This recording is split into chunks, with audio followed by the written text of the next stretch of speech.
64ാമത് സംസ്ഥാന സ്കൂൾ കലോത്സവം അതിൻ്റെ അവസാന മണിക്കൂറിൽ എത്തി നിൽക്കെ ഈ 5ാം ദിവസം കലോത്സവത്തിൻ്റെ വിശേഷങ്ങൾ പങ്കുവയ്ക്കാൻ മാതൃഭൂമി ന്യൂസിനോടൊപ്പം ചേരുന്നത് വിദ്യാഭ്യാസ മന്ത്രി വി ശിവൻകുട്ടിയാണ്. ഒന്നും കൂടി പറഞ്ഞാൽ കുട്ടികളുടെ സ്വന്തം മന്ത്രി അപ്പൂപ്പൻ. പൂരത്തിൻ്റെ നഗരിയിൽ വലിയ കുഴപ്പമില്ലാതെ കലോത്സവം ഒക്കെ പോയല്ലേ? എങ്ങനെയുണ്ട് കലോത്സവം? നമ്മുടെ 64 കലോത്സവം ഏറ്റവും നന്നായി നടക്കുന്നു. നല്ല നിലവാരമുള്ള പരിപാടികളാണ് അവതരിപ്പിക്കപ്പെട്ടത്. പരാതികൾ കുറവായിരുന്നു. കുറവെന്ന് വെച്ചാൽ പരാതി ഇല്ലെന്ന് പറയാം. ഇത്രയധികം കുട്ടികളെയും ഇത്രയധികം അധ്യാപകരെയും എല്ലാം കൂടെ ഒരു 1.5 ലക്ഷത്തോളം ആൾക്കാരെയാണ് നമ്മൾ കൈകാര്യം ചെയ്യേണ്ടി വരുന്നത്. കൈകാര്യം ചെയ്യേണ്ടതെന്ന് വെച്ചാൽ അവരെ അഭിമുഖീകരിക്കേണ്ടി വരുന്നത്, അഡ്രസ്സ് ചെയ്യേണ്ടി വരുന്നത്. അതൊക്കെ ഭാവിയിൽ നമുക്ക് എന്ത് വേണമെന്ന് സംബന്ധിച്ചാൽ ആലോചിക്കേണ്ടി വരും.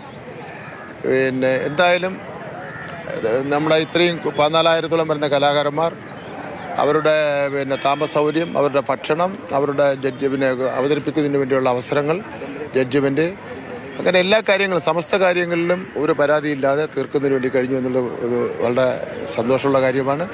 സാധാരണഗതിയിൽ ഇത് ഒരു മത്സരം കഴിഞ്ഞാൽ ഉടനെ തന്നെ കുട്ടികൾ റോഡിൽ ഡാൻസ് ചെയ്യാൻ വേണ്ടി പോകും, പ്രതിഷേധം. അതൊന്നും ഉണ്ടായില്ല എന്നുള്ളതാണ് ഏറ്റവും പ്രധാനപ്പെട്ട കാര്യം. എന്തായാലും ഇതിന്നിപ്പം നമ്മുടെ കയ്യിൽ നിൽക്കാത്ത നിലയിൽ ഉയരങ്ങളിലത്തേക്ക് ഈ കലോത്സവം മാറിയിരിക്കുന്നു. അതുകൊണ്ട് ഒരു സമഗ്രമായിട്ടുള്ള മാനുവൽ പരിഷ്കരണവും നിയമനിർമ്മാണവും ഇതിൽ ആവശ്യമാണ്. ഈ കുറേ മാറ്റങ്ങൾ ഈ കലോത്സവത്തിനുണ്ട്. സിയ ഫാത്തിമയുടെ ഓൺലൈനായിട്ടുള്ള മത്സരങ്ങളടക്കം ഒരു ചരിത്ര മുഹൂർത്തവും ചരിത്ര സംഭവമാണ്. അതിനൊരു പ്രത്യേക ഉത്തരവ് കൊടുത്ത് ആ കുട്ടിയെ പങ്കെടുപ്പിച്ചു എന്നുള്ളതാണ്. അത് ഉത്തരവാദിത്ത കലോത്സവം എന്നുള്ള നിലയിൽ ഒരു കുട്ടിയുടെ മനസ്സറിഞ്ഞുകൊണ്ടും, നിയമങ്ങൾ എന്ന് പറയുന്നത് ആളുകളുടെ നന്മയ്ക്ക് വേണ്ടിയാണല്ലോ.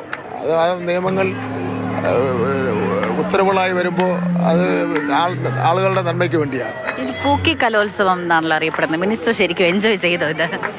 നമ്മുടെ കുട്ടികളുടെ കാര്യങ്ങളല്ലേ, അത് നടന്നോട്ടെ. അങ്ങനെ മിനിസ്റ്റർക്ക് കാണാനായിട്ട് ഏറ്റവും ഇഷ്ടമുള്ള കഥാപ്രസംഗം കാണും, നാടോടി നൃത്തം കാണും. ഇപ്പോൾ സമാപന സമ്മേളനം ആകുകയാണ്. മോഹൻലാൽ വരുമോ എന്നാണ് എല്ലാവരും കാത്തിരിക്കുന്നത്. കൃത്യം 4 മണിക്ക് തന്നെ മോഹൻലാൽ എത്തിച്ചേരും. 3 മണിക്ക് തന്നെ ഉദ്ഘാടന സമാപന സമ്മേളനത്തിന്റെ പരിപാടികൾ ആരംഭിക്കും.